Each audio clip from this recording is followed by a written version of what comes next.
This robo-voice unironically welcomes you to this video about the problematic economics of robocalls. Robocalls are fairly intuitive to understand. They are a tool to reach many without incurring huge amounts of time, or effort, or money. Say a school wants to remind parents about an upcoming event. The school administration can choose to do it themselves. Someone will have to read a number from the computer screen, dial it on the phone, wait for the person on the other side to receive the call, and have a few minutes of conversation about why they are calling. Now do that many thousands of times. One can imagine how swiftly the time and effort required for this simple task can pile up. Robocalls offer a simple, effective, and cheap solution to this problem. That is to say that robocalls can be genuinely useful. Unfortunately, genuinely useful is not the descriptor that we associate with them. Annoying is more like it. Every month multiple billions of robocalls terminate in a US telephone number. A large majority of them are trying to sell us something, or even worse, defraud us of our money. Because it costs money to make calls, how is it that someone is able to make those billions of calls? And do we have shady organizations, who are spending and earning billions, just to annoy people? Get ready, because I am going to throw a lot of information at you, starting now. Numerous and cheap. The robocall revolution kicked off in earnest in 2016, when a court case, Spokio Inc. v. Robbins, made it almost impossible to sue companies for being annoying. As a result, robocallers can operate with relative freedom. And we have US consumers receiving 58.5 billion robocalls in 2019. Let me say that again in my robo-voice. 58.5 billion robocalls a year. Incredible. It will come at absolutely no surprise that it is extremely cheap to make robocalls. $875 can get you 125,000 minutes of robocalls from services like Message Communications. Let's say that the average call duration is 3 seconds. Because almost everyone just disconnects an automated call. Almost every time. So if that is the case, robocaller can stretch those 125,000 minutes and make up to 2.5 million calls. By spending $875, it can reach more than 2.5 million people. It's bonkers. Why, though? But why? Why spend that money? Someone is spending that $875, and what are they trying to get out of it? The goal is to have a conversation with a human, which are called leads. A company can hire a robocaller to generate these conversations, these leads. Usually, each lead earns the robocaller $6 to $7.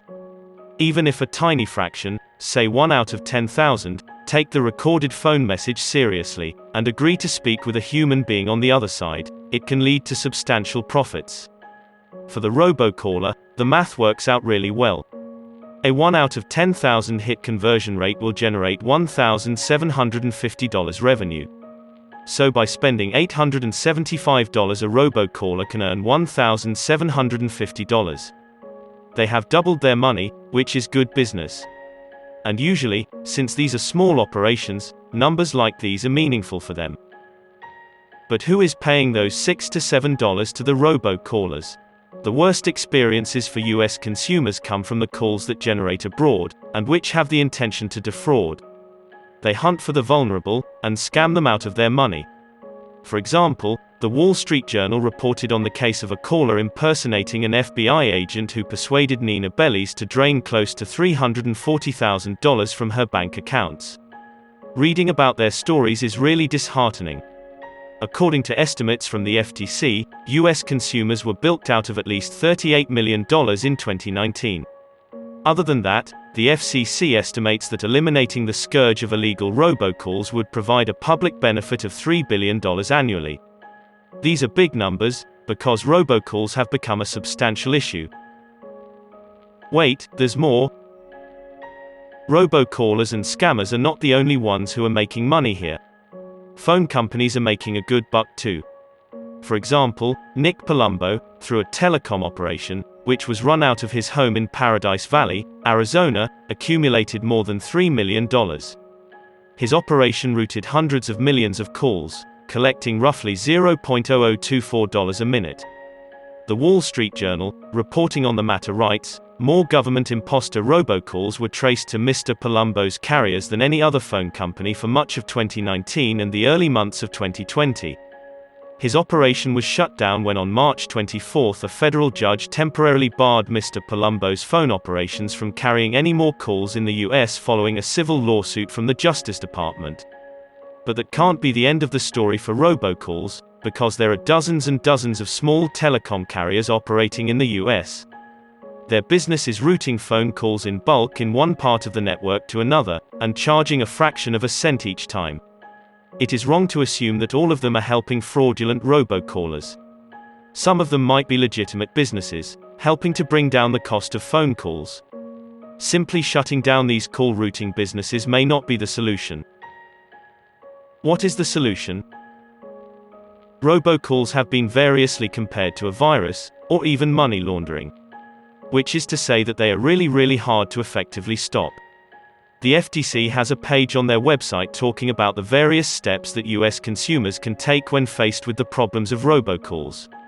Apart from creating awareness, the FTC has also sued many individuals and companies who are involved with illegal or fraudulent robocalls.